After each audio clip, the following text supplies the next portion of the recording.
इंसान हमेशा से रात में आसमान की तरफ देखता आया है। हमने तारे, चांद और प्लैनेट्स देखे। इन सेलेस्टियल बॉडीज ने हमें वंडर से भर दिया। हमने बड़े सवाल पूछे, ये लाइट्स क्या हैं? क्या हम इस यूनिवर्स में अकेले हैं? यही गहरी क्यूरियोसिटी तो हमें इंसान बनाती है। ये हमें अननोन को एक्सप्लोर करने के लिए ड्राइव करती है।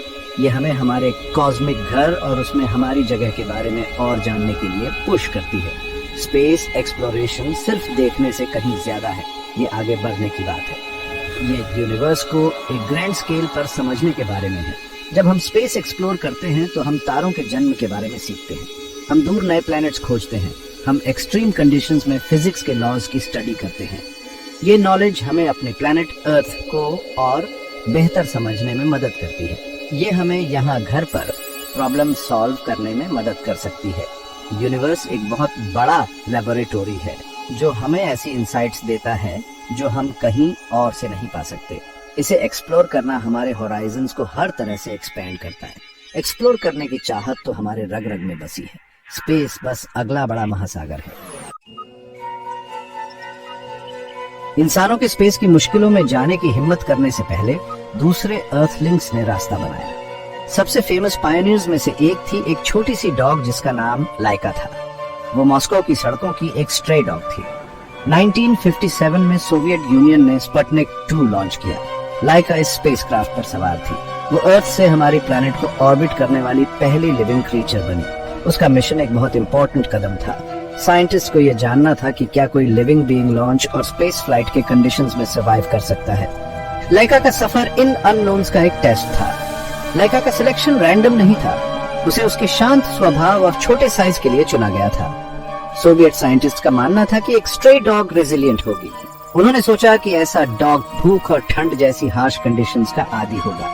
उसकी बहुत सख्त ट्रेनिंग हुई। इस ट्रेनिंग में उसे छोटे केजेस में रखना शामिल था। जी फोर्सेस को सिम्युलेट करने के लिए उसे सेंट्रीफ्यूजेस में घुमाया गया। उसे रॉकेट लॉन्च जैसी तेज आवाजों के सामने लाया गया। 20वीं सदी के मध्य में एक नए तरह का कंपटीशन देखा गया। ये ट्रेडिशनल हथियारों से बैटलफील्ड्स पर नहीं लड़ा गया, बल्कि ये आसमानों में और उससे भी आगे लड़ा गया। ये था स्पेस रेस। मेन प्लेयर्स थे यूनाइटेड स्टेट्स और सोवियत यूनियन। ये दो सुपर पावर्स एक ग्लोबल पॉलिटिकल स्ट्रगल में फंसे हुए थे जिसे कोल्ड वॉर के नाम से जाना जाता है। स्पेस उनके लिए अपनी टेक्नोलॉजिकल स्ट्रेंथ दिखाने का एक और अरेना बन गया। स्पेस में हर सक्सेस को उनकी आइडियोलॉजी और वे ऑफ लाइफ की जीत के तौर पर देखा जाता था। इस राइवलरी ने जबरदस्त इनोवेशन को हवा दी। स्पेस रेस ऑफिशियली एक बीप के साथ शुरू हुआ। अक्टूबर 1957 में सोवियत यूनियन ने स्पुतनिक 1 लॉन्च किया। ये दुनिया का पहला आर्टिफिशियल सैटेलाइट था। अर्थ को ऑर्बिट करते इस छोटे से मेटालिक स्फीयर ने पूरी दुनिया में शॉकवेव्स भेज दी। यूनाइटेड स्टेट्स के लिए ये एक वेकअप कॉल था। इससे पता चला कि सोवियट्स के पास रॉकेट टेक्नोलॉजी में लीड थी। इस इवेंट ने यूएस को अपने स्पेस प्रोग्राम को तेज करने के लिए स्पर किया। स्पेस रेस 12 अप्रैल 1961 को एक पिवटल मोमेंट पर पहुंचा। इस हिस्टोरिक दिन सोवियत कॉस्मोनॉट यूरी गागरिन ने इतिहास रचा। वो आउटर स्पेस में सफर करने वाले पहले इंसान बने। उन्होंने अपने वोस्टॉक 1 स्पेसक्राफ्ट में अर्थ का एक ऑर्बिट पूरा किया। उनके फेमस शब्द पोयखाली लेट्स गो ने ह्यूमन स्पेस फ्लाइट की सुबह को मार्क किया। गागारिन की हिम्मत और उनका सक्सेसफुल मिशन सोवियत यूनियन के लिए एक जबरदस्त जीत थी। वो एक इंटरनेशनल हीरो बन गए। उनकी फ्लाइट ने साबित कर दिया कि इंसान स्पेस के एलियन एनवायरनमेंट में सर्वाइव और फंक्शन कर सकते हैं। गागरिन की फ्लाइट ने स्पेस रेस को और तेज कर दिया। द यूनाइटेड स्टेट्स पर एक कंपैरेबल या उससे भी बड़ा माइलस्टोन हासिल करने का बहुत ज्यादा प्रेशर महसूस हुआ। प्रेसिडेंट जॉन एफ कैनेडी ने बोल्डली जवाब दिया। में 1961 में उन्होंने एक एम्बिशियस गोल अनाउंस किया। उन्होंने डिक्लेयर किया कि अमेरिका चांद पर इंसान को उतारने का कमिटमेंट करेगा और दशक के खत्म होने से पहले उसे सेफली अर्थ पर वापस लाएगा। ये एक ऑडेशियस चैलेंज था। उस समय यूएस स्पेस अचीवमेंट्स के मामले में सोवियत से काफी पीछे था। अपोलो प्रोग्राम इसी बोल्ड डिक्लेरेशन से पैदा हुआ। सेक्शन 5, तारों तक पुल बनाना, शटल्स और स्टेशंस। मून रेस के बाद स्पेस एक्सप्लोरेशन एक नए फेज में दाखिल हुआ। फोकस स्पेस को और एक्सेसिबल बनाने की तरफ शिफ्ट हो गया। इसका एम लंबी ड्यूरेशन के मिशंस के लिए भी था। एक की डेवलपमेंट था नासा का space shuttle program. Space shuttle एक रेवोल्यूशनरी कॉन्सेप्ट था। ये पहला रियूजेबल स्पेसक्राफ्ट था। पहले के रॉकेट्स जो सिर्फ एक बार यूज होते थे, उनके अनलाइक शटल स्पेस में फ्लाई कर सकता था, अर्थ पर लौट सकता था और दूसरे मिशन के लिए तैयार हो सकता था। ये स्पेस ट्रैवल को और रूटीन और पोटेंशियली कम खर्चीला बनाने की दिशा में एक इम्पोर्टेंट कदम था। स्पेस शटल फ्लीट, जिसमें कोलंबिया, चैलेंजर, डिस्कवरी, एटलांटिस और एंडेवर जैसे ऑर्बिटर्स थे, ने 3 दशकों तक सर्व किया। इन वर्सेटाइल व्हीकल्स ने कई इंपॉर्टेंट काम किए। उन्होंने हबल स्पेस टेलीस्कोप समेत कई सैटेलाइट्स डिप्लॉय किए। हबल ने हमें यूनिवर्स की ब्रेथ टेकिंग इमेजेस दी हैं। Section 6 cosmic messengers, Voyager probes का एपिक सफर।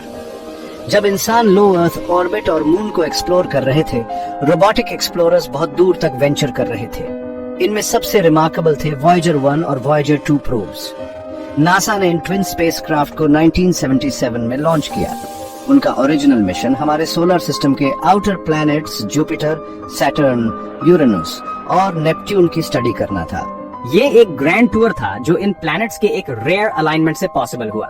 इस अलाइनमेंट ने प्रोब्स को हर प्लैनेट से ग्रेविटी असिस्ट यूज करके अगले प्लैनेट की तरफ स्विंग करने दिया। वॉयेजर प्रोब्स ने इंफॉर्मेशन का खजाना और स्टनिंग इमेजेस वापस भेजी। उन्होंने जुपिटर के ग्रेट रेड स्पॉट की इनक्रेडिबल कम्प्लेक्सिटी को रिवील किया। उन्होंने जुपिटर के मून आयो पर एक्टिव वॉल्केनोज डिस्कवर किए। उन्होंने हमें सैटर्न के इंट्रिकेट रिंग सिस्टम्स को ब्रेथ टेकिंग डिटेल में दिखाया।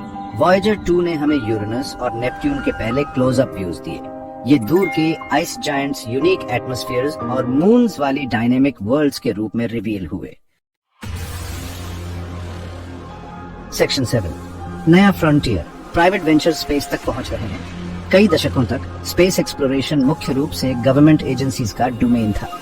ऑर्गेनाइजेशंस जैसे नासा और रोस्कोसमोस ने रास्ता दिखाया, लेकिन 21वीं सदी में एक ड्रामेटिक शिफ्ट देखा गया है। स्पेस एक्सप्लोरेशन का एक नया युग शुरू हो रहा है।